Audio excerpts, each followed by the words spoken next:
Salut à tous, c'est Adrien, on se retrouve aujourd'hui pour une nouvelle vidéo. On va parler de la MK51, je suis sur la route. Je vais chercher les pièces du cadre qui ont été sablées et on se retrouve juste après.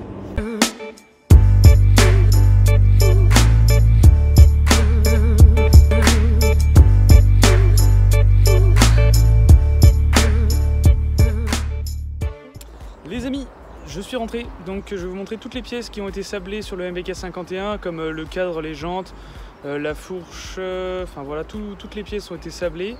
À savoir que ça m'a coûté 120 €. J'ai fait faire ça par Allura Clean. Donc voici les infos, mais je vous les mettrai aussi dans la description. Et en fait, elles ont été non pas sablées, mais aérogommées. Donc déjà, c'est une technique qui est moins abrasive sur les pièces en métal. En fait, il n'y a pas de perte de matière, ou beaucoup moins que le sablage. Et c'est plus facile, plus rapide que le décapant. Donc c'est sûr que ça a un coût, mais le résultat est vraiment superbe comparé à du ponçage en fait. Mais voilà, bon, c'est sûr que faut avoir un certain budget pour pouvoir faire un aérogommage. Après voilà, si vous voulez vraiment une finition du top pour après appliquer la peinture, je conseillerais l'aérogommage. Donc là je vais sortir les pièces et puis on va commencer à les apprêter.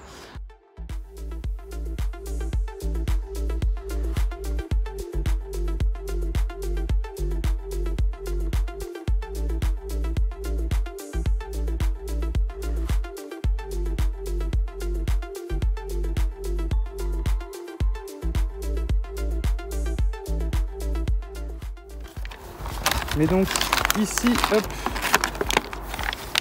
j'ai une des deux jantes. Hop. Voilà.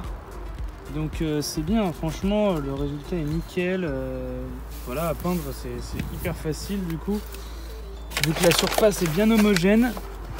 À l'arrière, c'est pareil, sauf qu'en fait, il m'a décapé le pignon, mais c'est pas grave. Parce que bon, en soi. Mais bon, ça fait un peu chier parce que là, il va falloir je démonte ça et tout. Mais bon. Au moins là, la roue est clean.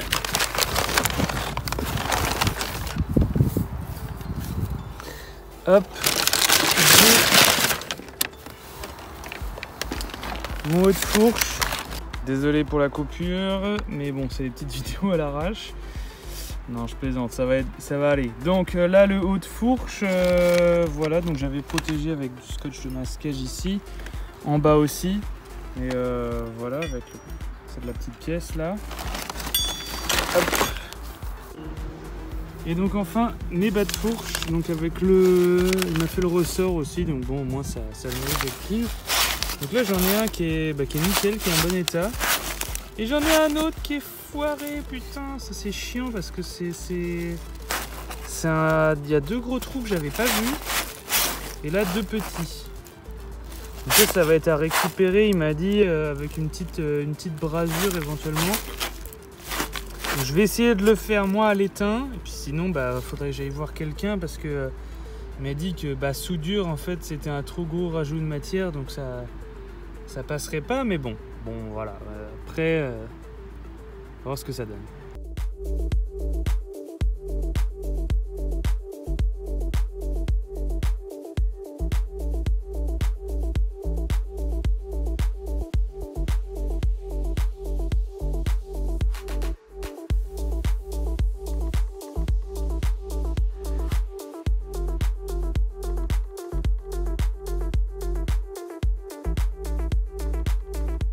Ça c'est mon petit stand de peinture dans mon jardin. Donc j'ai finalement décidé de peindre d'abord le cadre, de m'attarder sur le cadre.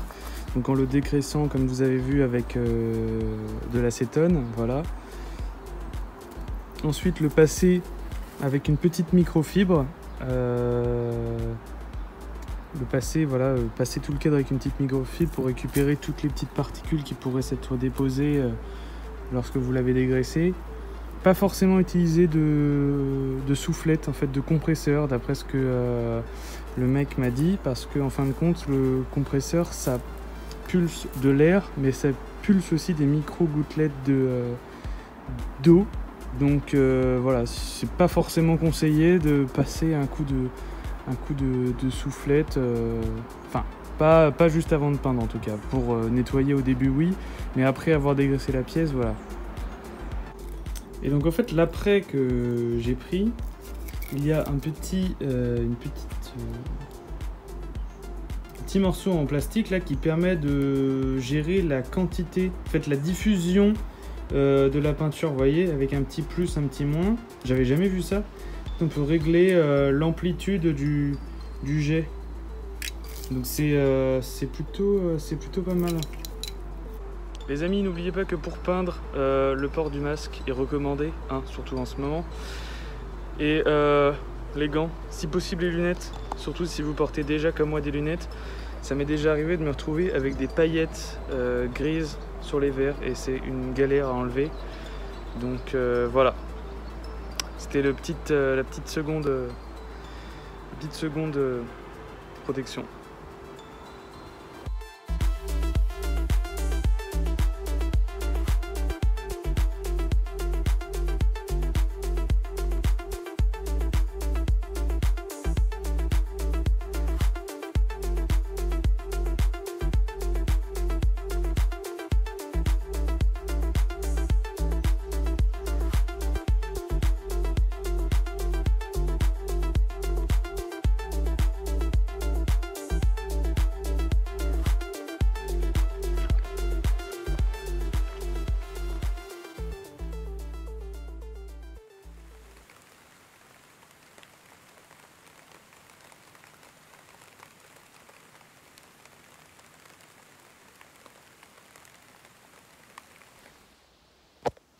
Et hop, on se retrouve le lendemain. Donc malheureusement il a plu, donc j'ai dû accélérer un peu sur l'après des pièces. Donc je vais vous montrer un peu ce que ça donne. J'ai presque terminé. Voilà, globalement les grosses pièces sont faites et c'était ça le plus important. Donc là voilà le cadre. Donc le cadre est apprêté à 99% on va dire. Il faut juste que je prenne un petit pinceau. Parce qu'il y a par exemple cette zone juste au-dessus du robinet. Et là, hop, au bout de mon doigt, où c'est des petites zones qui sont inaccessibles avec la bombe ou alors un peu de mal à viser peut-être. Donc il faut que je fasse juste avec un petit coup de pinceau. Et il faudra également que je mette un petit coup de mastic. Parce que vous voyez qu'ici, là, il y a un gros poc. Mais bon, ça va pouvoir se rattraper au mieux, on va dire. On va essayer de faire quelque chose de propre.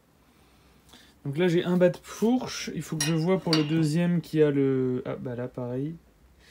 Il faut que je vois pour le deuxième qui est troué. Et là après bah, j'ai une roue, une deuxième roue, enfin des jantes pardon. J'ai mon garde-boue, ma fourche, le bras oscillant et là les deux carters latéraux qui sont dans deux couleurs différentes parce que j'ai fait en fonction de ce qui me restait. Et j'ai le garde-boue arrière que j'ai pas là mais qui est que je suis en train de mastiquer pour réparer un petit pareil des petits pocs.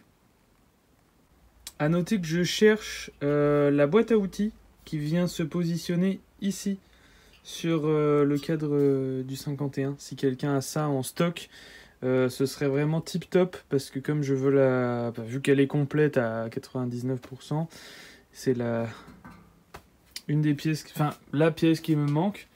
Donc voilà, si quelqu'un a ça, je serais super content pour finir. Donc voilà, j'espère que la vidéo t'aura plu. On se retrouve très bientôt pour l'avancée des travaux. Donc voilà, il va falloir patienter un petit peu. Je pense que la peinture, ça viendra plutôt au mois de septembre, étant donné qu'il faut que je finisse de préparer le cadre. Et puis bah là, c'est un peu les vacances, donc niveau carrosserie, c'est pas tip top pour gérer ça, surtout à distance, si je pars. Et voilà, j'espère que ce petit épisode vous aura plu. Et on se dit à très bientôt pour une nouvelle vidéo. N'hésitez pas à lâcher un petit like, un petit commentaire. Et puis on se retrouve sinon sur Insta ou sur Facebook.